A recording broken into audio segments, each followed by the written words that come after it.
Up, up, up, up, up, up, up. Yo, welcome to the Beat People podcast. This is episode 63. We got special guests in the house from ASM. We have Dominic and we have Glen. How you guys doing? Doing good. Doing great. Good, good. What's up, Ken? Oh, I'm trying to mute my stream. Did you get caught up around here? You're done with the show already? Yes. Yeah. Man, Mute the entire stream. Autopilot. All right, yeah. So, yeah, I've been busy. Have you all been busy? I think you guys have. What with new Hydrasynth update dropping today and all. So, Yeah. Sure. It's been a busy time for everyone. Well, maybe not for everyone because I guess a lot of people are in isolation now. Yeah, yeah. Well, that's the good thing about us doing these shows. Like typically we'll do it on Saturday mornings, afternoons, or whatever. Now we're kind of doing a couple of them a week, and so hopefully that's kind of helping with some of the isolation and boredom. So D still in the place. What's up, D still? Yeah. And so hey, let's talk about ASM. I mean, like I said before, we kind of like to talk about origin story, and ASM kind of came, shot out there with a silver bullet. It was kind of out of nowhere. A lot of people were surprised, like, what? Who's ASM? And whoa, what's this synth? This incredible synth. And who's ASM? And then look at this synth, and who's ASM? It's kind of like the way things went. So, and I don't mind whichever one. Well, first, I'm getting ahead of myself. Dom, introduce yourself and tell the folks what you do for ASM and what role you play. Okay. So I'm Dominic Au, product manager of ASM, and especially for this project for the Hydrasynth, I've started like back in 2017 with Chen in Medley, and later Glen joined us, and we changed quite a number of things, and then the Hydrasynth came out. And Nice. I used to work for Focusrite Innovation. Okay. And later joined Medley, and later we built up this new brand, ASM. Nice. Cool. And Glen, how about yourself? You're no stranger to the show, but how'd you come to join up with ASM? Because you were previously with Arturia. Yeah. It's funny. We were actually, looking for other manufacturing partners at Arturia, and I ended up meeting the president, and she said, "Yeah, we're looking at starting a synth division. Do you know anybody who you might recommend to come help us?" And I said, "Really? Well, talk to me." And so we started talking. We talked over about 10-month period, and everything was great. They're wonderful people. I was inspired to give it a try and see what was up, and I'm super glad I did. It's been wonderful. We are too. We're glad you did too, because I got to say, I think, and probably the press has been telling you this already too, but I think the Hydrasynth is one of the most exciting things to come along, and not because it's you guys' project and we're kind of close to it, but at the same time, I mean, it's just a damn good synth. It kills so many things. It can be so much to you, and especially coming from beat maker's perspective, where there's not always a lot of money, a lot of a big budget or something to have a bunch of different synths from a beat maker's perspective. And even with the desktop synth, it's pretty cool to have something that can really almost do anything. And like you're only limited by your imagination, and you guys are still putting out updates. So I commend you guys from that. It's a good product, really good product. Thank you very much. Yeah. So so that was, I guess, the origin story. Then that's kind of how you guys came together. And Glen, when you joined the company, how the whole Hydrasynth thing come together? Was it predating you, or was it there? Was it kind of an augmentation of something that existed, or how that whole thing come together? They had started work on it, I think probably in June or July of 2017. I think that's by about August, they were saying, "Hey, we've got some specs we'd like you to look at." And I'm like, "Well, no, I can't. I've got a job and I can't do anything right now." So We finally made the deal, and I left in December. Then I kind of came on. So they had started down some of the technological paths and had some ideas and stuff already laid out. And then there was stuff that I came in and I said, well, let's kind of twist it a little bit and do a little different stuff on it. But you know, a lot of products in general come out of, you know, what your engineering team can do. And so if the engineers say, hey, I came up with a way to do, you know, a sub-harmonic oscillator that can tune in a fifth or something, you go, oh, that's cool. Yeah, let's do that. So a lot of product design is based on what resources you have. You know, there's times where, yeah, you are developing from the ground up, but a lot of times engineering projects are based on, okay, what resources do we have? What's going on? What can we do? And, you know, it's like Legos. Now we can build up, you know, our Lego roller coaster or whatever. Cool. What was some of the challenges that you guys met when kind of developing it in that phase of things? That way, Dominic. Dominic's too quiet. I want Dominic to talk. Yeah. Well, what were some of the challenges? Well, the distance is not really a problem for us, although the time zone is different, but we keep communicating very closely. And yeah, and Glen is really good at pushing the team's boundaries, so especially the engineering teams. Well, he pushes boundaries of buttons. Little boat. Well, whatever. Yeah. No doubt. And so what about with the actual developing of the synth? Did you kind of meet were there some things you maybe wanted to do that you couldn't do for whatever limitations, you just kind of met some roadblocks with? Well, I think building the polyphonic aftertouch to our taste to really work musically is something which spends quite a lot of time, and we have a schedule. We need to release the product, and we need to really test things like in multi directions with different ways to do it, different technologies and different designs. But we're glad that finally we made it. Yeah, so I think that's the polyphonic aftertouch thing is one of the most challenging things. Well, Glen, I can see that because I kind of feel like that is that the reason why there's been no keyboards with it, or very few keyboards with it since like 30 years ago. I mean, it seems like there has to be some sort of challenge there, but you guys pulled it off though. Thanks. Yeah, the challenge, you know, anytime you deal with something that's mechanical, you know, yeah, you've got electrical aspects, but then you've got mechanical aspects, and that's where it gets difficult. You know, that's, you know, keyboard actions are difficult, guitar necks, you know, and there's never a right or wrong. You just try to offend the least number of people. You know, if you go to a bunch of guitar players and you say, "What's the best guitar neck ever?" Yeah. You know, you're going to have fights between the Strat guys and the Les Paul guys and the Gretsch guys, and yeah, and everybody's gonna say, no, this is the best neck. And you get the same thing with piano actions and keybed actions. So anytime you've got mechanical thrown in, that's just its own whole can of worms. You'll never see me do digital drums because that's the biggest mechanical feel nightmare there is. When it comes to the prototyping side of things, was that a pretty big change for you as far as like being able to get turnaround on hey, I have this idea for something, and then getting engineering development done on that, and then prototyping it and that sort of thing? Yeah, I mean, Dom had been at Medley for a while. I hadn't been. So I can actually reach here on my desktop.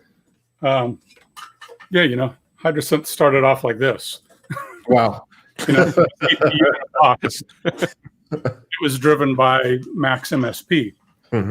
And so like right when I started, you know, they were talking about, you know, the wave scanning and that kind of stuff that they were thinking about doing. I said, wow, that'd be really great to be able to hear and see what it sounds like. And like, oh, you want to hear it?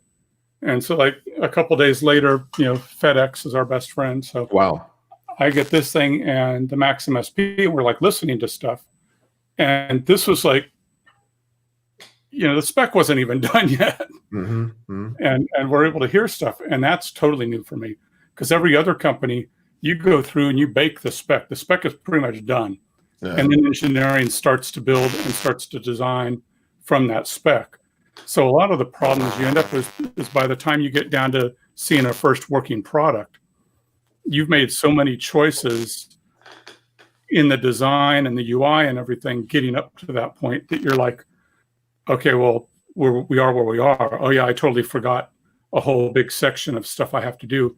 And now it's going to be, next a shift function, yeah, 1, 4, 3 to access the page. And with this, we were able to try stuff right away. So that's kind of cool. So from what you just said, it's almost like because of the way the timeline was and the way the kind of project line was, you were able to almost make good on certain usability. You know what I mean? You wouldn't have to go back and kind of think of it as an afterthought because you were kind of baking it all in while listening and getting that feedback almost in real time, like in hyperspeed, so you could easily go back and change things. Yeah, well, I mean, you could hear the engine. Yeah. I mean, Dominic, we didn't like add a bunch of buttons or anything in any of our hardware, did we? Not really. And I think Chen is very responsive to what we want to have. So we don't need to wait long, and we will have a prototype working, and do you like this feature? Yeah, why not? And then we'll add it into the engine. Yeah. Oh, and tell people who Chen is, just in case people don't know. Chen is kind of the other part of the trio here. He's the chief engineer for ASM, mm-hmm. the chief guy for it. Yeah, he's the one behind algorithms mainly. Nice. So sometimes he come up with some very interesting ideas. Oh, I have an idea. How about such algorithm? Maybe it would work. Yeah, then we will try it and maybe tweak it a little bit, and that's good. Very good. Nice. Yeah, math is his hobby, just like the rest of us here. Yeah, that's right. Like, I don't know, guess with this one. Pick up the can, see how it sounds. It's my math. So somebody, DB Paul in the chat asked, what was the ultimate goal behind designing a Hydrasynth? There. Completion. That's what it came out to be. Playability really was one big thing. Mm-hmm. I really wanted this product to be a musical instrument. I think that you get products that have lasting quality, that they're their own instrument. So a Mini Moog has lasting quality. CS80 has lasting quality. Prophet 5. When I think of, there's so many synths that like came and gone and came and gone and came and gone, and there's a few people that really want a Fismo or something, but they came and they died for specific reasons. Mm-hmm. And to me, I really wanted us to make something that was a statement product that could last. That makes sense. So one of the things about the whole development cycle that you were talking about, not just prototyping ideas and DSP and that sort of thing, but what about like the physical units? Because the physical units are robust and big, heavy metal. Is that an issue for you when you're prototyping something and you have to ship it back and forth and that sort of thing? No, not really. I mean, shipping's easy, and if they're making one unit, it's just as easy for them to make two. So, Dominic's based in Hong Kong, Chin's based in Shanghai, the factory's in Zhuhai, I'm in Los Angeles. So we're already kind of spread out. The factory is maybe a 2 or 3 hour drive for Dominic, but the reality is we're all of us are remote. So yeah, they build things and ship them out, and everybody gets them. I've got some metal and some stuff here that they've sent me, button samples and stuff, and a lot of it, Dominic knows products. You can look around his studio there. He knows stuff and he knows quality, and he's a really good badger. So he'll get in there and he'll fight. Nope, your quality's not good enough. Nope, your quality's not good enough. And so Dominic really kind of keeps a lot of people to task on that stuff. I know Dom is a big synth player. I mean, he's got Polly Pumpkins, which is his band. Dom, can you tell us a little bit about, your musical interests are very synth oriented as it is. So how does that play into your product development and the tasks that you handle for ASM? Well, I think the first thing is you need to have the passion into this thing. So this passion need to affect the whole team to let them, start to know about what they're going to build, what is important to be a good product in such field. And I think to raise their interest in really building what they're going to do is very important.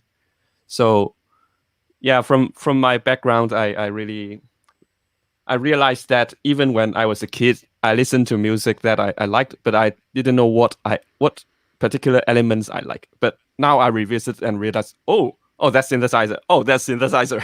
So after starting to work for Focus Renovation, I have contact to more synthesizers and to trade shows and start to have more knowledge about it. And I think I ignited also Chen's interest in synthesizer. So I also sold my second-hand synths to him and other guys in Shanghai. Yeah, I noticed that Chen has been making more synthesizer-based music lately, and so it's kind of infectious. It's one of those things that once people kind of start getting into it, there's no turning back. Yeah. Chen did this one thing recently, and you could definitely hear. For the people who don't know, Chen, he's in a symphonic black metal band. Oh wow! So he's our symphonic black metal programmer. There you go. But he did like a whole synth thing. Yeah. They went down on lockdown about a month and a half before we started going on lockdown. Yeah, and so he did a synth thing, and me and Dominic were blown away. It was really good. Wow. And hold on, I was wondering. Hey, I'll touch on this real quick just because we're still getting a lot of questions about delivery dates and that sort of thing. Can you guys speak a little bit about just people trying to get units and dealing with the whole COVID-19 and just all of that? Yeah, so me and Dominic don't really track shipments at all. We leave that to the sales guy. We kind of focus on products. So people write, hey, where's things? It's like, I don't know, talk to a distributor. I do happen to know, because I talked to our sales guy today, that there's a batch that is sitting in Long Beach Harbor right now on a ship. So they may offload it in the next day or two, depending. So that's a hot scoop right there. What was that? Yeah. I said, that's the hot scoop right there. That's the hot scoop right there. So yeah, there's a batch waiting to get off of a ship in Long Beach Harbor right now here in LA. Supposedly there's stuff going to Europe as well, but I don't know how many and I don't know where. And I really don't track any of that stuff much. Okay. The only thing Dominic and I deal with are when there's problems and delays. So like early on in production, we had a problem with a third-party supplier's cable that they made. And so we had to reject this cable because we were just having all kinds of problems. And to change to a different manufacturer on it, it was like a 2.5 week or 3 week turnaround time. That was early on, Dominic? Yeah. And we changed over this other thing. So it's like all of a sudden there's a 3 week delay for a flat cable. It's like everything else was done, everything else was baked. You get a 3 week delay as a third party can't ship something. There were also quantity and quality issues. We were rejecting a lot of metal work. When you start getting your first batches of metal work from a third party again, there's things that we turn back, buttons and stuff that we turn back. Stuff that, having been at 3 other companies, I know none of those companies would have rejected about 90% of that stuff. But we did, because we didn't want people getting a scratched unit or a unit with a weird wave in it or something. So we rejected things and kind of held them to a tighter standard. So that puts more delays and things. Then COVID-19 hits us, as well as for me, when it comes down to it, oh, my bad. So my bad, I'm freezing over here a little bit. When it comes down to it, for me, I'd rather the product be right when it gets to me. Then, I think there's too much of a trend nowadays of companies, and whether small or big, shipping stuff before it's ready. And then you end up being, the guys who paid to beta test. You know what I mean? And that sucks. So I can appreciate, even though sometimes that wait is grueling, right? When you buy something you're excited about and you're waiting for it, that wait is grueling. I'd much rather it be ready for prime time when I get it, and then still to have updates coming is incredible. I mean, any product that has code in it is going to have bugs. I don't care what product it is, you're going to have bugs in it. But you got to try to minimize that stuff. And we had done 4 or 5 months of beta testing. There's a lot of companies that will do things for 3 weeks of beta testing before they get the product out and ship it. We actually could have had a working unit at NAMM 2018, and we could have shown working units at that point, but we just like put on the brakes. We're like, no, we're not going to show anything until the product's ready.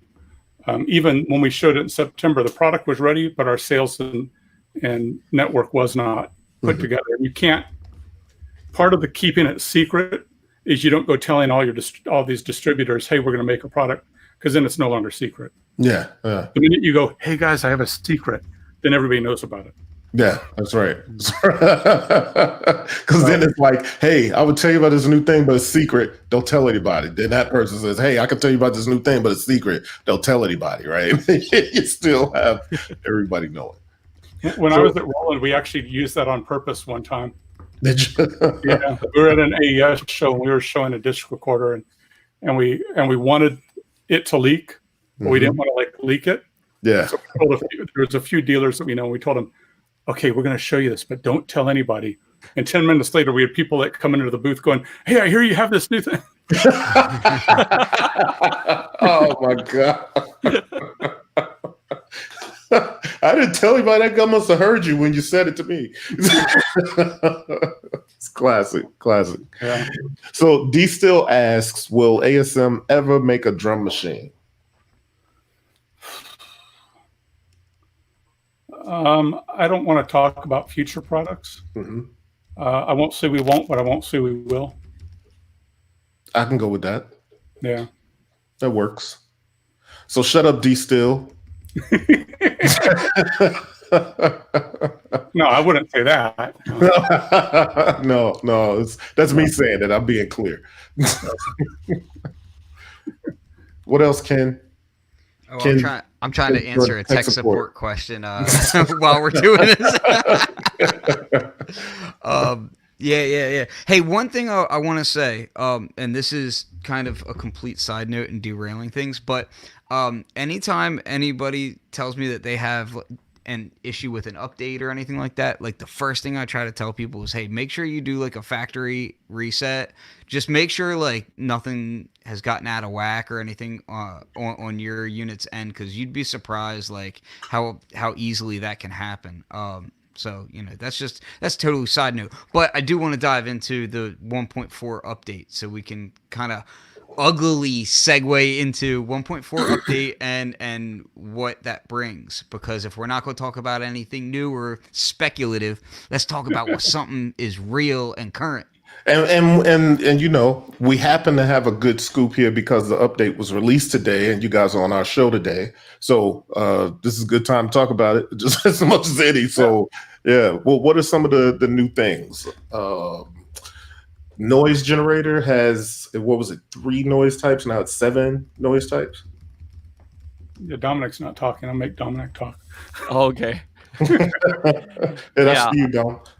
Well, one major update is the facelift in the mutator, in the mutant. So the other thing is what Corey just mentioned. We have new noise types. So we have red, blue, violet, and gray noises added. So you can do like different quality sounds with different openness of noises in your sound design. Yeah, and for phase diff, you have a duplicate of the incoming waveform, but it is inverted. So you can do phase shifting to your taste manually, or even like modulate this parameter. So you can get pulse width modulation from saw wave, and to get a like perfect pulse width modulation. This is what Chen said. So if it's not perfect, you ask Chen. That's funny. That's for Nick Bat, because there wasn't enough pulse width mod options. There you go. There you go. That was a special request. Yeah. One thing on the phase diff though is that on a sawtooth wave, yeah, it turns it into a square and does pulse width mod. But on other waveforms, it can do this like almost chorusy, almost phase shifting kind of thing, but without some of the weirdness of phase shifting and chorus. It's hard to describe. It can be really subtle depending on the waveform that's coming into it, because it is basically taking a sum and difference and then phase shifting them against each other. So on the two extremes, it's canceling itself out. So you can do, there's a lot of stuff between the wet, dry, and the phase amount that putting stuff to those two controls at once gives it all kinds of. Well, what I found is that you can the options, but if you use something like the spectrum waveforms, or a waveform where you have basically like a gradual slope, like a lower octave sine wave, and then you've got higher octave harmonics going on inside of that waveform, you can kind of see the little squiggles of it kind of shifting down and moving across it. So it's you get this really interesting kind of effect where you're moving where the harmonics are at in the waveform, which is really fun. And then of course, if you modulate that stuff, you get like chorus effects and all this weird kind of like acid trippy vibe where everything's kind of wavy, but like you don't know why. You're just like, oh, everything feels a little off kilter, but I can't quite place my finger on why. Yeah, it adds life. Yeah. Well, and that's kind of one of the things that I love about the Hydrasynth. You think digital synth, and there's been so much craze around analog for so many years that I think is really dope when a product does digital and it's just, hey, I'm digital, but at the same time, it doesn't have to sound stereotypically digital. You know what I mean? This does what it does really well. And then you added stuff like, drifting and what is it, warm mode in the last update, and all these different things. I saw somebody, guys are starting to do preset packs. And there was one guy that did like, I guess, classic preset packs, and I can't remember his name, but push-pull. Is it push-pull? And he did all like classic synth presets that were, kind of like Juno stuff and Jupiter stuff. Right. And it was hitting the mark. It was really hitting the mark every time. Yeah, I've got a few patches that I've done that one of these days I'll finish them and put it out as a bank. And I was doing like, Oberheim brass sounds and stuff like that. And I've got an Oberheim directly above it. And I could sit there and A/B it, and I was doing things against my Pro 1, which is right above it as well. And you can do legit analog sounding stuff on it. It's just the minute people start saying, "Oh, virtual analog," people fall asleep. So I didn't ever want to mention that. The actual analog is great and it's wonderful, and you can't see this side of the room over here, but that's more where my other analog gear is. And I love analog gear, but I also love digital gear. And I don't think that there's one or the other. People, analog. It's like a chef that only bakes with potatoes. That's right. It's going to get boring after a little while. That's right. Well, that was one of the first things that I remember when I first found out about the thing, that you were like, yeah, this is going to change. And can I say one of the early prototype names? No. Is that okay? No. There you go. It's called no. So no, like one of the early discussions was you didn't want it to be virtual anything. Like you said, no, out with anything that indicates virtual, because it's digital, but it's not virtual so much. And so like one of the original names was the Hydra V, and you were like, yeah, nothing with the V in it. Like I want it to be unabashedly digital and proud to be what it is. And I think that was something that, especially at the time, like people were going the complete opposite direction of. So, you know, it showed a lot of foresight. And, you know, of course, with Dom starting the project earlier on than that, it's like, I think ASM kind of had this idea like well in advance of what a lot of the current trend is, because now you're starting to see a lot more digital stuff coming back. You're starting to see, you know, other synthesizers are coming out with digital stuff, and it's like, oh, okay, well, I think and there's more interest too, even in classic digital synths. You know what I mean? Like, but the thing that gets me about it is UI, because like there's a lot of really cool old digital synths, but they all have like horrible UI. Word. You know? Sure. Yeah, one of the few great ones is right here. Right there. You know, the Waldorf microwave, and had a great UI on it. But it was like an analog UI. So, but things like below it, like I got a TX7 down there. And there's another one from another company that I hate the UI on the thing. There's one that's almost designed analog style, but and you look at it and go, oh, this thing would be so much fun to use. And then they buried everything in menus. Yeah. Like, okay, well, this is no fun to use anymore. If you're going to do menus, then do menus in a good way. Yeah, to make it intuitive. Make menus yeah, and that's the other thing too that I think is really cool about the Hydra. One of the first things I noticed is that, like, it's powerful and it's deep, but it's intuitive. Like, and I mean, I don't know, maybe somebody out there would argue that, but I know when I sat in front of it and the way the buttons are laid out for the architecture of the thing, if you want the oscillator 1, 2, or 3, or you want, you know, whatever you might want, and then it's laid out in a way that's the signal flow. The buttons are there, there's a signal flow, and that kind of helps, you know, with understanding what exactly you're doing. It's literally a layout. It's almost like having a cheat sheet on the panel. You know, and then when you touch it, it all of a sudden has 8 knobs, up to 8 knobs or so, or more sometimes. So I think that was a pretty good UI design, and I've heard people say that a lot before too. I wanted to get to this one question. Is it says, hey, do they take questions? Do the guys have plans for substantial updates like the last two? Not sure what else they could add. Not that we want you to get into what the updates might be, but I guess what's your philosophy along the lines of updates and that sort of thing? Philosophy of updates. Doing? My philosophy on updates is that you do updates that don't hinder the product. At some point in time, you have to say, okay, we've packed enough features in here. We're done. We're done with adding features. You know, every time I see Dave Smith, I don't go, Dave, how come you haven't updated my Prophet 5? That's right. And there's stuff that a Prophet 5 could definitely have that would make it interesting. Or, you know, I see Tom Oberheim, where's my expander update?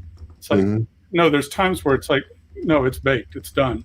And if there's limitations, okay, well, I deal with those. And sometimes that works better. So updates can hurt a product. And one that you can't see that's behind me, that they kept updating it to the point of hurting the product. So will we add? Yeah, there's definitely stuff that we want to add, and we'll probably see something, you know, in the not too distant future that's probably going to be pretty significant. But you know, at some point in time, yeah, we'll definitely say, okay, it's baked. This is the product that it is. Oh, well, we got something here that you could take out of it. You may as well take that third oscillator out, because Richard says it didn't even need the third oscillator. But no, I get what he's saying, because I remember, Glenn, when you first showed me, even before there was hardware for it, you were showing me some of the stuff, letting me hear some of the stuff. And then I remember we got so far into what the synth was doing, and he was like, that's just the first oscillator. And I was like, oh, get the hell out of here. And then you went to the second oscillator, and we went a long time through all of this stuff. And I was like, my mind was blown, like, wow, get out of here. You're like, and there's a third. You know what I mean? So I definitely see what he's saying, because it gets deep with just the first couple of oscillators, but you know, you can make things as simplistic or as complex as you want them to be, but it still kind of remains intuitive. It's funny because that third oscillator was originally a sub oscillator, and I was like, no, like that's not what a sub oscillator is. I was like, that's a full oscillator. What are you doing calling it sub? Yeah, I had a talk with Daniel Fisher from Sweetwater, and he was doing sounds and stuff for us, and he talked to me for about 2 hours one day. He's like, dude, you can't call that thing. It's not a sub oscillator. It's a real oscillator. Yep. There's nothing sub about it. It's not just a sine wave an octave down or something. And so, you know, Daniel talked me into calling it oscillator 3, and yeah, so Daniel gets that credit. So, Dom, Yeah. what about the Hydrasynth is something that really kind of gets you excited? Because I noticed that in a lot of your music, you've been using it a lot, and you've got a lot of cool synths too. I mean, you've got Roland System 100 behind you. I mean, you've got some really cool synths back there. What are some of the things about it that you find in your music that makes you say, "Oh, I'm going to use this"? It's not just my day job. It's what I'm going to be using. Well, for the Hydrasynth, actually, how it is designed is like what we want to have. That's our dream synth. So definitely, even before the product came out, we have ideas how to use it and how it can help in my production, in my performance. And so, yeah, so to me, I have a lot of different synthesizers, but each of them have their own personalities. Even they have similar sound nature, but the UI is different, and sometimes you need to have some limitations to get creative. So I tend to like move around sometimes on this and on that, and on Hydrasynth, the one thing I like the most is the musicality. So the polyphonic aftertouch, yeah, it's always the go-to in my studio. And the ribbon is fun to like film videos and what it's doing there. Oh, so what's that? Yes. Well, the ribbon, that's a fun choice though. Like, so I mean, I feel like it's the new classic for one. I mean, obviously the sound is the sound, right? We can gush about that, but I think some of the things that really make it stand out, it's like the polyphonic aftertouch and the ribbon in a modern synthesizer is kind of unheard of, really. You just don't see that much, and especially not an affordable place. You know what I mean? So what was kind of the thought process that went into that? Was it just kind of like, hey, I want this, put it? I think Glen started these ideas, and we at that point we didn't know how it will really be implemented there or how it would work. I mean, say for the ribbon, we have no idea how many octaves we can do. Oh, we have 4 octaves keypad. Why not make it 4 octaves ribbon? And we try to test, okay, is the structure okay with it? And yeah, it turned out that it worked. And obviously the ribbon has influence from CS80 and polyphonic aftertouch as well. I personally have a CS50. And actually that aftertouch is pretty nice, although it's monophonic, but there's a springy feel to it, and it's much better than the modern ones. So if I remember correctly, it uses optic, so there's a gate there to open. You can actually like use it without much pressure. But again, the aftertouch nowadays, many of the monophonic ones, they're like just on-off switch. So yeah, a totally different story. So I have another question here. Are you thinking of adding a step sequencer, or even better, was there a choice to put a sequencer in it and or not? Did that come up during the point of developing? Yeah, I mean, we throw out all kinds of ideas. You know, ideas are pretty easy to come by and cheap. and we had to kind of think about, with everything, it's how do you access it? How do you use it? How's it going to be used in the end? And does it make sense? And how does it make sense? So yeah, there's things that we can do. There's things that we are planning on doing. But as far as, do you do a sequencer or arpeggiator? A lot of times it's a toss up about which way you go. And it has to do with UI and functionality of the product. I think if it had splits and layers and the ability to do multiple voices, then I'd definitely aim towards a sequencer and not the arpeggiator so much. But because it's got a single voice across the range of the instrument, an arpeggiator can be a lot more useful, I think, than a sequencer. You're probably going to be sequencing with something else. So, why not use your DAW or a MPC or something that's going to be a better sequencer?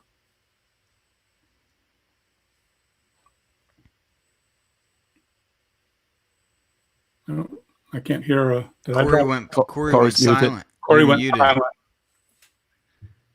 There we go. I saw you saying something. I was like, let me not step on his toes. But then you didn't say anything. Go ahead, Jen. I was just kind of talking about the ARP. And really, I just kind of said how much I like to use it because I like ARPs on everything. So anytime I get anything, if somebody gave me a mandolin and it didn't have an ARP, I'm going to be like, this ain't no damn instrument. Well, that's one of the things that that I've noticed because really most of the team has been available and accessible online for people to kind of talk to through Facebook forums, and maybe to the point where you guys could be using you could be getting hit with an onslaught of repeat questions and that sort of thing. But is there anything that kind of comes up time and time again that you're like, well, yeah, I like maybe I should have done this differently, or do you feel like most of the feedback is pretty good? Like what's the vibe that you're getting from it? Glen especially has had a lot of experience with this stuff, but Dom, this is something newer for you as far as like being the face of a new product like that. Yeah, totally. So even like our debut at the NobCon, I was amazed how people reacted to like playing the product, the Hydrasynth. I'm just amazed. So that firsthand feedback is probably invaluable, right? Because I mean, you guys haven't said that this was at least kind of started in development in 2017 and coming through those years of development and finally getting in front of people and seeing that getting that feedback directly. I mean, that's pretty pure at that point. You know what I mean? There's always going to be some level of, people excited to get their hands on something that's not out there yet. But at the same time, you can tell when it's good feedback. I mean, whether they say something or not, because people are not shy. Right? Totally, yeah. So I could imagine getting that firsthand feedback is pretty good. Yeah, man. You guys got a great compliment here. I like being active in the forums and stuff, and I try to when I can. There's times where I just have to shut it off and go to work and just kind of ignore them for a while. I think that, like, I don't go on Gear Slutzing, I don't go on some of the other sites anymore. I don't have time to bounce from one to the other. We're trying to build a brand, so we've got this product, but now then we've got the next few things that we're going to be doing over the next 4 years that we're already starting to lay out the groundwork for. So, Dominic and I just don't have a whole lot of time to do that, but the community is growing and the community is really good. The ASM, if you're not part of the ASM Facebook, the ASM Hydrasynth Facebook group that Ken started, it's a great one. People are really good on it. There's nobody that really acts up. It's not really there's nobody that needs discipline. I haven't had to boot anybody yet, which is surprising. And there's going to be every product. You can find problems with every product. There's not a piece of gear in my office here that I can't. Well, they should have done this, or they should have done that. And I'll look at things that I've done, and I should have done that. Oh, I wish I would have done this. I saw one of your modifications that you made just the other day Oh yeah. to your Yeah, little keyboard. Yeah, Oh, yeah, the USB. I'll own this one. So in PK25, I don't know why. I don't even remember the story about why we went to a micro or mini USB on it. I don't remember the story on it, but it was one of those things that I was like, yeah, okay, that'd be cool. It's small and it will fit, in your backpack or whatever. And that thing drives me freaking crazy. Mine broke. So the mini micros, they break all the time and they're hard. Oh. So, yeah, so I hacked mine. I don't know if I can see it there. I still have mine, so I may have to do that same hack because the same port broke on mine. So now I'm like, man, I might have to do mine's that. Not broke. Mine will either work, so I can use either type. But Oh, nice. yeah, I hacked that. I'm in the process of hacking another product that I did that. I allowed an engineer to tell me, no, we should do the micro one because it locks. And well, if you think it's good, I don't have anything with micro, so I did it, and I kick myself all the time. I should have. Glenn, it must have really been bothering you for you to be as busy as you are and look over at that thing and be like, I gotta have the regular USB. It's been raining a lot here. So. Oh, there you go. Yeah, but I still have one. Okay, what gear needs modifying and what needs fixed? There you go. Let's see. Hold on. Somebody was saying, about the group. Here's the thing about the group. I like that there's a lot of contributors in the group. Like not just say cool things or say things that they found, but like there's guys in there that are developing. Like one guy developed a editor for Macs that works in Ableton. Morphing. Yeah, and there's another one that he's developing a separate editor. And, they already kind of have things laid out. And it's kind of cool that kind of contribution and that sort of collaborative sort of environment exists there. Then they'll throw those out there and be like, hey, I got this and I've done this. And what do you guys think? And I mean, they're putting a lot of work into those things. And it's only going to make the Hydrasynth more usable. And there's going to be those things the use case is going to be there for everything that those guys are throwing out there. And not only that, but the presets the guys are doing. It's a really good group just in general. Yeah, the Sun God Raw preset bank that Roger did for us was amazing. He was just an end user, in Norway, I believe. And he did 128 patches and sent them to us. It's like, hey, I'm going to release these. If you guys want to release them, you can. And so we went over the things, and the sounds were really good. Yeah. And it was like, this is awesome. And some of the sounds are some of my favorite sounds on here now. Yeah, and nobody's trying to gouge for the presets that they do either. It's like they're reasonably priced, and they're really good presets. It's pretty good. Yeah, somebody just did another bank of 32 for $10 or something. It's like 30 cents a preset. That's great. Yeah. Great deal. You all ever think about some sort of ecosystem where these things are maybe hosted on the ASM site as like your own kind of Apple Store version of apps, but presets for your synths and stuff? You should do that because Dom said so. Yeah. Yeah, that's the one thing. There's a lot of back end stuff like that we'd like to be able to do.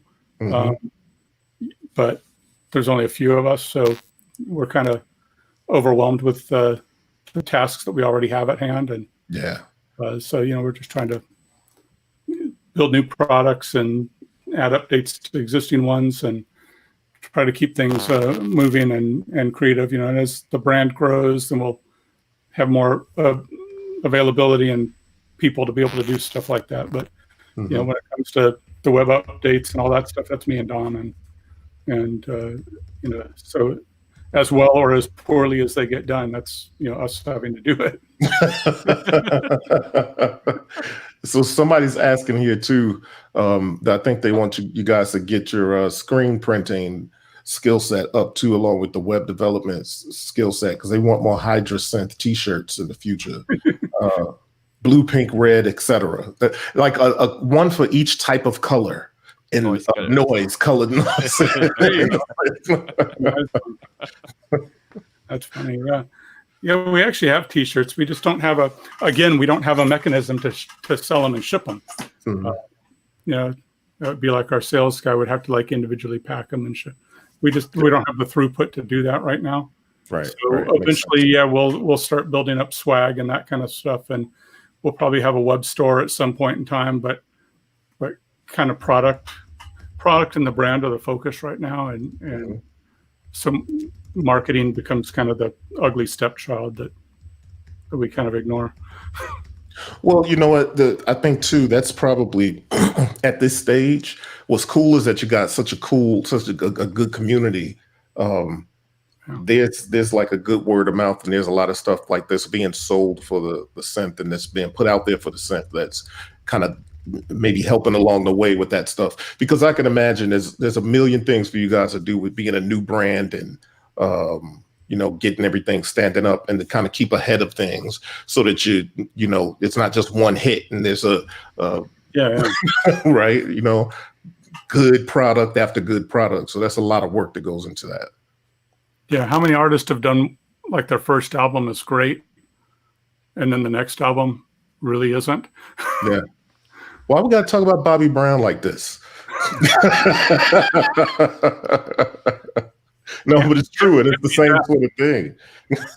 Same sort of thing. No, exactly. Yeah. You got to follow it up. You got to follow it up with other products and to build a brand, there's got to be more than, you're not always going to have a hit product. Mm-hmm. You have to have solid products. They have to be good. I guess that's where building a team where you've got, pretty much the whole team are also end users, and you've got, a guy with a lot of experience in you there, and you've got Dom who's clearly passionate about it. So you guys not being a group that wants to do the whole teaser thing and talk about the future, does that help you kind of focus more as well? Yeah. Anytime that you can reduce the noise is good. Well, I bring it up because I know that you places that you've been before are kind of known for talking about things well in advance. So it's a big shift. And some of them have learned their lesson. Because when you go from product idea to product prototype to product shipping, a lot of times it feels like when you get product prototype, you're like, 90% of this thing's done. We're ready to go. Mm-hmm. And the reality, and I've told Dom and Shen this, I said, no, it's that last 10% is actually the 90%. And that's the part where everybody falls in their face. That's where, we've got a working prototype. Now we're going to show this thing. Or we don't even have a working prototype and we're going to show it. And then all of a sudden you get manufacturing problems, or you get, there was one product that we did at a couple companies ago that had an Apple interconnect in it. So it had to use an Apple chip. And it failed Apple's MFI program. So we've already shown this thing to dealers and distributors. They're like, here it is. It works. It's great. Well, Apple was like, yeah, no.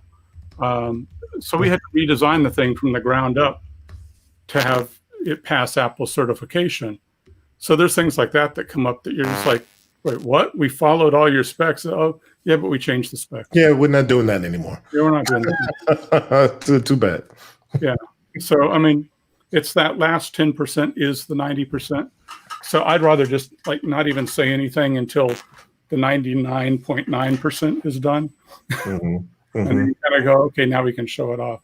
It doesn't help you. It doesn't help the customer.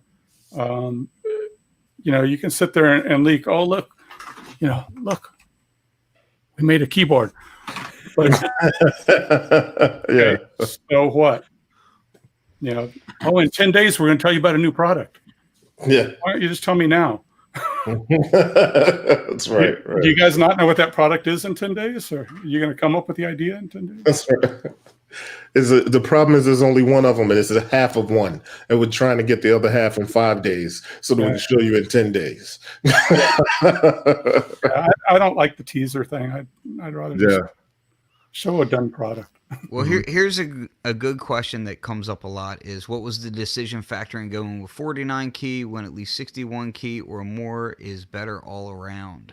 Says SS88. Says SS88. There's a few factors. I mean, the original design started off as a 37. So we grew it to a 49. In the controller and keyboard market, the 49 note keyboards, and I've built a lot of controllers and sold a lot of controllers, so I know what the sales volumes are for a couple different companies at least. The 49 note sales volumes are this, the 61s are here, the 76s and 88s are down here. So you're a new brand, you're starting off, you've got 2 years of engineering where you're not making any money, you're just spending money for 2 years. And you got to say, roll the dice and go, okay, well, which is going to be the most popular? And the most expensive thing that you deal with in any product is the chassis. Mm-hmm. So when you go from a chassis to this big, to this big, to this big, to this big, yeah, you've added, maybe 12 plastic keys that don't cost a lot, but you've added $60 in mechanicals. Mm-hmm. And $60 your cost. By the time you get with markups through distributors and dealers and shipping and paying for marketing, that ends up being $250 to the end user. So, to hit a price point and stuff, you have to make decisions. And 49 is good enough to be able to do a lot with. Dave Smith's done a lot of 49s, done them well. So, yeah, we made a choice. Mm-hmm. And then there's always controllers too, right? So, yeah. But then the poly aftertouch. But I definitely get the philosophy and I think you can't even say it any better when you think about that the 49 keys sell the most and then it drops significantly the bigger the thing gets. Because it is kind of cool when we hear about it, especially from us like covering products, we hear about something that comes out with a new 88 key. But are any of us going to buy it? We're not buying an 88 key anything. You know what I mean? There's going to be some players that are going to buy the 88 key thing, but then you also have people out there that have their favorite controller that feels exactly like they want it to feel, has the keys that they had want on it, and they just assume buy the desktop because they have the keypad that they want. And when you get into the real players, mm-hmm. the guys playing the 88 notes and stuff, those guys are way more picky about the feel. Mm-hmm. And that's really where feel, now you're talking about a guy who grew up on a piano or grew up on a Rhodes or grew up on something else. And so feel becomes even a bigger factor. Mm-hmm. And so you do the wrong 88 for that guy and you just cut out a bunch of the market. Mm-hmm.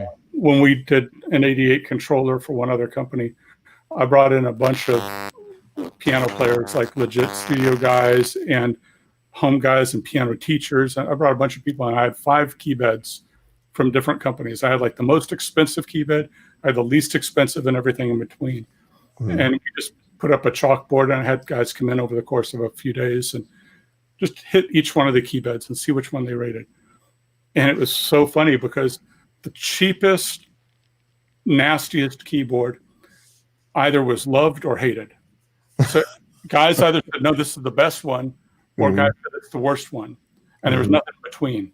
The most expensive keyboard bed was the same exact thing. Guys were either, no, this is the worst one, no, this is the best one, and nothing in between. Mm-hmm. And then everything else was like kind of, in between. If it was 1 out of 5, this one was a 3. Yeah.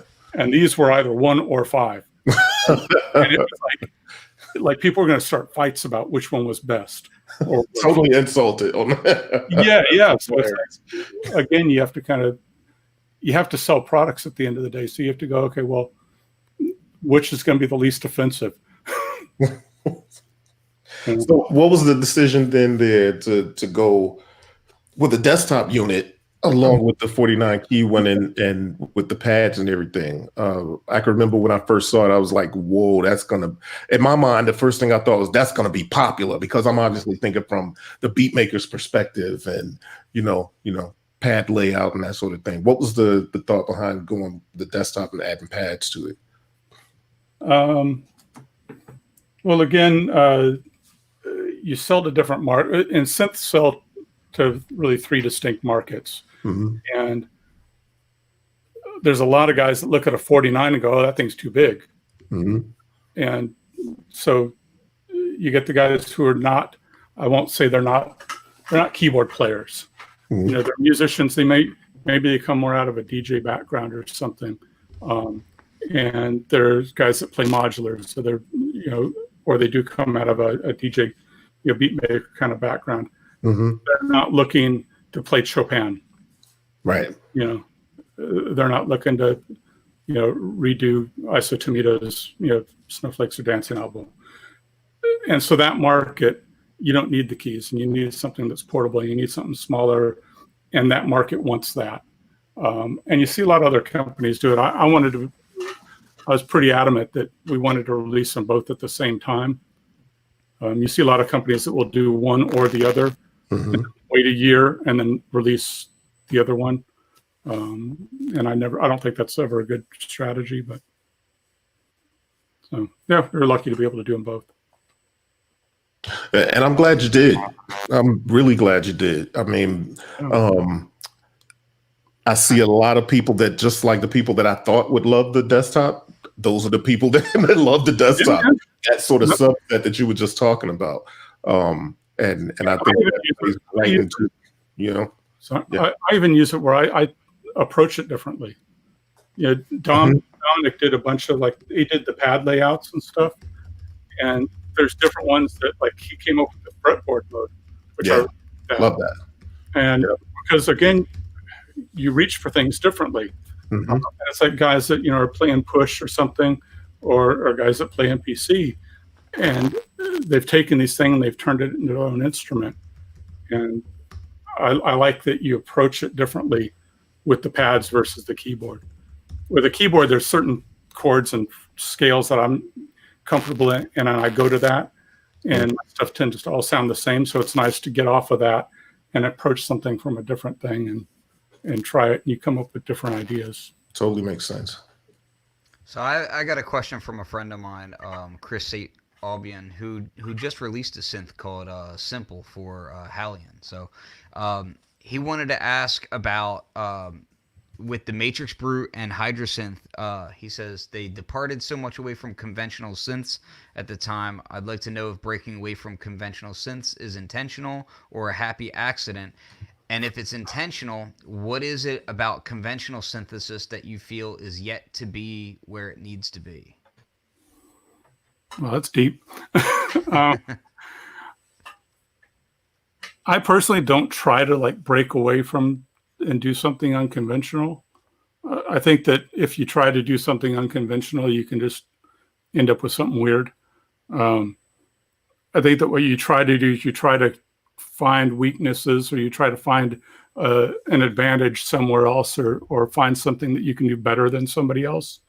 You know, the Matrix Brute thing ended up, that was not the original, like, idea behind it. The original idea was MS-20 style patch panel, but where you could have digital memories, because one of the biggest complaints on a mini Brute and stuff was, well, we're not seeing a lot of guys play them on stage because you got to remember how to set the patches. You know, there's no programmable memory. So we wanted to do something that would keep modular flexibility, but programmability in that. And so we came up with some weird ideas about, you know, writing a digital signal in the background, using TRS jacks or something. And one of the engineers came up with using a video matrix, or he saw a video matrix and he came up with that idea. And so we were like, oh yeah, that would work great. And so that's how it ended up like that. Now it grew to be the size that it had to, just because it physically had to fit the space of that.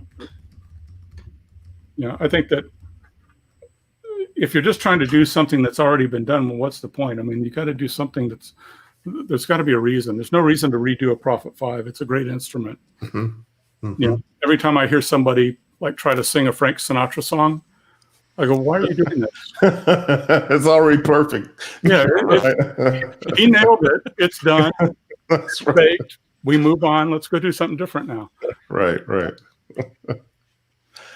Classic. What's this? Somebody saying, can you use a external keyboard and then use the pads to activate the poly aftertouch functions? I'm not sure I understand that. I mean, you could play Poly Aftertouch on the pads, but if your keyboard doesn't have Poly Aftertouch, it's not going to do that. You could play them both at the same time. Like you could be playing your keyboard and your pads at the same time. But I'll leave it up to Dom more to answer that because Dom's a better player than me by far. So. Well, if the external keyboard is a sound module or synthesizer, then you can use the polyphonic aftertouch and map the monophonic aftertouch or polyphonic aftertouch data into that module.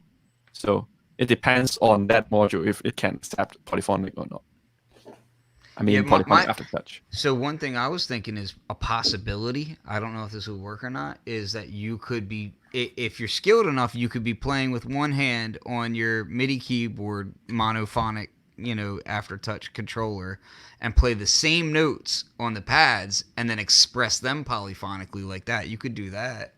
But then you'd be doubling notes and it would get weird. That's a wild way to go, but you could. I see in the comments, DB was saying, so it's not possible to assign the pads just as a modulation function. No, it isn't. They're always attached to sending note data as well. Yeah, they're just like keys. Yeah. I will say that who was it? Upright was just using his one of the synths that he has. I can't remember which one it is, but it has Poly Aftertouch. He was using the Ultranova. Yeah, and he was using the Poly Aftertouch on the Ultranova to play. That's mono aftertouch. But it's mono aftertouch. Yeah, that's where me and him were. I was yelling at him about. I was trying to explain it. That's right. That's the distinction, and whether or not it was mono or poly. But at any rate, he was able to use the aftertouch. So if you had a Poly Aftertouch MIDI keyboard of some sort, you could, play it. I got something that you could use. You could use this. Yeah, that's Poly Aftertouch. Yep. Or yeah. The Expressive E, is that the name of the thing? What's the name of that keyboard? You got rid of, you bought on Friday and took back on Monday. Yeah, the Touche. Yeah, but now they make that technology in a keyboard form, which the will Osmos pretty or well. something. It's called Osmos or something. Yeah, that joint. Yeah, that's cool. It's really cool. Yeah, I got to play it last year about this time. Yeah, Osmos is cool. I really want to try that because I did really like the Touche. Like I thought that was cool. About that kind of stuff. So what sorts of things interest the two of you as far as like things that you haven't tried before? Like, are there possibly other expression techniques that interest you? Other types of synthesis that interest you? That sort of thing. Dominic? Yeah, throughout the development process, we actually try to come up with some really weird sensing mechanisms. So it's like nothing you've seen before. But Chen is always really quick in building those odd stuff, and he would give me back a video of him doing like, see, it works. but we also need to think in the aspect of the players and musicians. If it can stand in all kinds of environments, I mean, this product can be used live or in studios, and there are different situations. Maybe there are vibrations and all sorts of possibilities. So we don't want to have the product built, but used in certain environments that it is not usable. But yeah, we are aware of different kinds of expressive things. So we will not rule that out for our future products, I think. I'm a big Star Trek fan, and there's a scene where they're using these controllers, and it's just like a gel that you sink your hands into. Wow. I'm just saying, just think about it, you know? I thought you were like with triple controllers. But that's old school Star Trek. So. It's a slippery slope towards other technologies that I'm not even going to mention. Yeah, I mean, you can get expressive things that, you know, you're always riding that line of, is it cool or is it just weird? And it can be a gamble, and you can spend a lot of time developing or going down a development path and spend a lot of money and time. and it could just end up being weird at the end of it. So I think that that's an interesting point, Glenn. I mean, for both of you guys, do you all ever kind of worry about that? Like, this thing we're gonna try, is it just gonna be like the three of us that like it, or is it gonna be like something that's gonna be useful for folks? always. Yeah. How do you get past that kind of thing, though? Do you just got to you test it enough, or let enough people in that you get some feedback, or you just kind of trust your gut?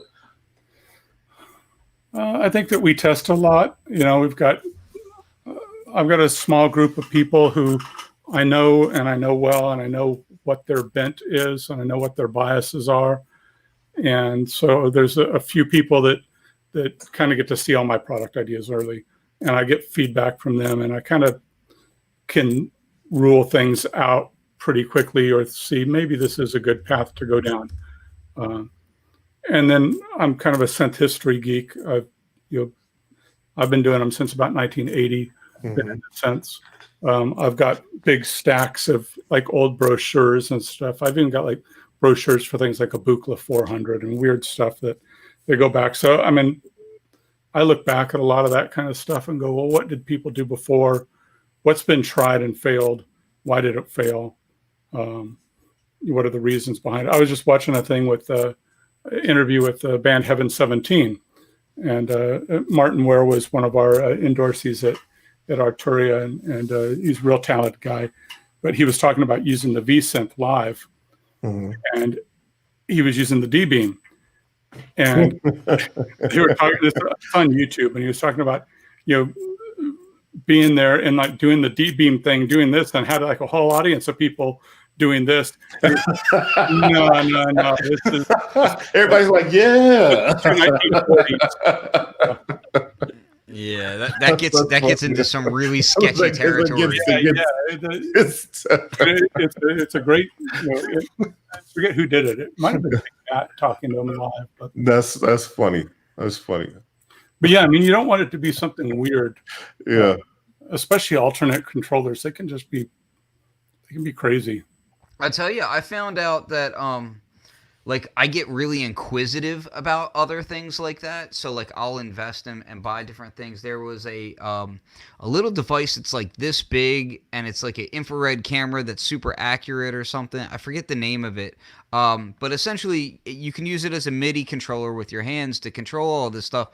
And I had it for like a few weeks in the studio, and you know, I'm a big comic book nerd, so I'm thinking, oh, I'm gonna be like Iron Man, and I'm doing this and that.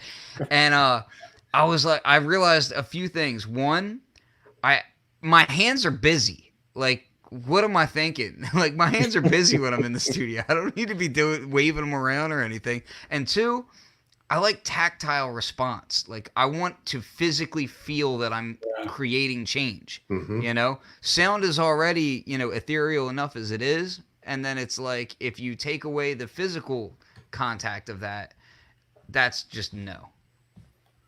Yeah, that's the hard thing. I mean, I've seen like all kinds of, you know, going way back, there were like drumsticks that you could like play drum kits, and it basically kind of sent air stuff, and like air drums or something. And then there was a guy at the NAMM show in the 80s, and he wore like this like black jumpsuit, and had like a pair of Chucks on that had like a jack in the heel, and he'd placed sensors all over, and he was showing like his new drum suit. And so he could like tap his feet, and he'd like hitting them. Come on, really? And this guy was sure he had $1 million idea. You want to do this? Hear that? Bono. Digital ham. Do a ham bone thing. That's funny. So yeah, I mean, a controller can go from a good idea to something weird, but it's the tactile thing. That's the big one. There's so many like things that you can do in space with your hands, but you can't control it. You know, you want to try to control pitch. How many great theremin players are there? You know, really. You can count them on one hand finger with some damage to it. Yeah. There was one girl that used to play, used to do things for Moog. This was probably 15 years ago, and she was amazing on the theremin. She was like playing jazz standards and stuff on it, but I haven't seen a whole lot of other people that like were amazing musicians on it because it's so difficult. So that's the other thing. It's like, is somebody going to have to learn a whole new technique to play your instrument? Right. Valid. How many people are ready to invest in that? Oh yeah, I'm ready to spend 5 years to become a master at this. At this thing that may go out of production, and I'll be the one only living virtuoso of this thing that I have to now keep running to. Yeah. Right? There's that kind of thing. Well, cool. I think we've gone. It's a little bit over an hour now, so we'll wrap here shortly. But what else about the ASM and the Hydra would you guys like people to know? I mean, what kind of plans do you have for the future without going too deep into any products? Obviously, what's your hopes for ASM? I guess I should say. To build a solid brand. We want to build good products. We want to build products that make sense. Want to do things either differently or better.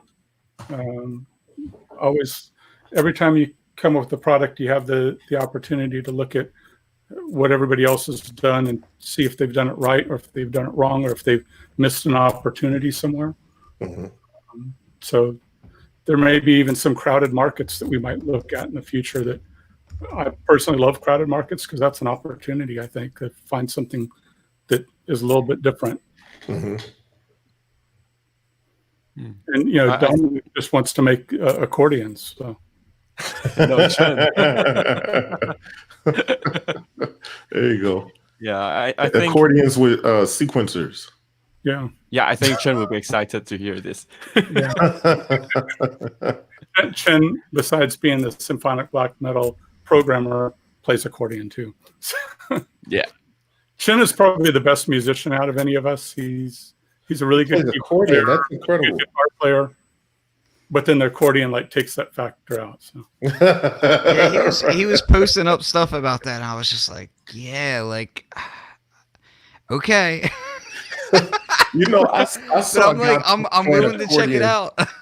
I saw a guy playing an accordion at the Target parking lot last time I was outside before we all got put on house arrest, and I was like, oh well.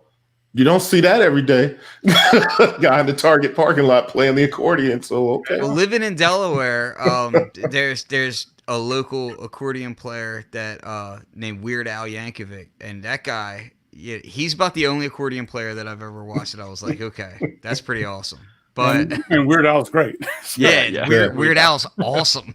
He's legit awesome. But this has been a good talk. Hey Dom. Everybody healthy out there? Oh yeah, because I get a ton of questions about COVID-19 and the team out there, so I just want to make sure everybody's healthy at ASM and everything's okay. Yeah, everybody's doing good, and Chen is extra healthy. He seems. He's extra healthy. Super Chen. In a previous meeting, he's not coughing at all. I know he's doing good. That's funny. So you guys are like, Chen's like, wait, hold the meeting for a second. I'm going to hold my breath for 30 seconds just to prove. And press mute and then. Breathe out. No. So Ken, this guys, they're ahead of the curve on us. So we're they are in Los Angeles. The peak is supposed to be this week, and I don't know in Delaware if it's. They're saying within the next 2 to 3 weeks. Yeah, probably in 2 weeks or whatever. We're not that far from New York, and New York's getting hit pretty heavy. So, hopefully everything just stays safe, and just everybody kind of takes it seriously and kind of doesn't get too wrapped up in weird conspiracies or anything, and just listen. If a conspiracy is true, that's great, okay? But in the meantime, take it seriously. Stay home. It's not going to hurt you to take it seriously. Conspiracy theorize at home. And that's fine. Everybody's cool with that. Yeah. Somebody had posted on Facebook a couple weeks ago, you're not being asked to storm the beaches of Normandy. You're asked to be, you're being asked to sit on your couch for a couple of weeks. That's right. We can do this. Yeah, we could do that. Well, hey guys, I appreciate you guys coming on, and good luck on future endeavors. I'm really looking forward to see what you guys come with in the future and how the company grows. It's not often you get a chance to see a new company come out with a great product and show so much promise. So thank you. Thanks for all the good work that you guys do. And thank everybody who's out there buying them. We appreciate it. You're taking a chance with us, and we do appreciate that. So. Yeah, totally. Cool. Ken, you got anything? Everybody make music. Word. That's the best thing that's come from the whole COVID thing and all that. I'm seeing so many people making music. I just want to see people keep that up and like keep that same energy when everybody's healthy. Yeah, you know what, Kim? We probably got to keep the same energy on doing shows twice a week too. But I'll just blame that on you, and we'll move on.